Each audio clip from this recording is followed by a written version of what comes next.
Nimaga bu haqida odamlar gapirmayotganini nima to'g'risi tushunmayapman. Mana bu videoga yaxshilab ahamiyat bering. Bu yerda Lamine Yamal kimdir bilan ko'rishyapti.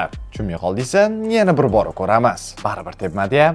Hoziroq like bosib kanalimizga obuna bo'lib qo'ysangiz, bunaqa sirli ma'lumotlar haqida qolib ketmaysiz. Ana shunga Luis Campos 2022-yildan beri Paris Saint-Germainning sport direktori. U nima qiladi deb savol beradigan bo'lsangiz, u jamoaga yangi o'yinchilarni transfer qiladi deb sizga javob beraman. Endi esa sekin-sekin tushunishni boshlayotgan bo'lsangiz, keling yanada chuqurroq gaplashamiz. Bilasizlar, yaqinda bo'lib o'tgan Globe Soccer Award'da Lamine Yamal 3 ta sovrinni o'z uyiga olib ketdi. Seremoniyadan tushayotganida uni yoniga aynan Campos kelib, nimadir haqida gapirishni boshladi. Ko'pchilik esa bu vaziyatga uncha ahamiyat bermadi. Ammo bilarmidingiz, Fransiya jamoasi 2023-yildan beri Lamine Yamalni klubiga qo'shib olmoqchi va bu birinchi harakat bo'lishi mumkin. Xo'sh, sizningcha Yamal Neymarni yo'lini qaytarib, PSJga o'tib ketadimi? Rasmiy ravishda qishki transfer oynasi ham ochildi. Barcha jamoalarni top transferlarini o'tkazib yubormaslik uchun bizni Telegram kanalimizga obuna bo'ling.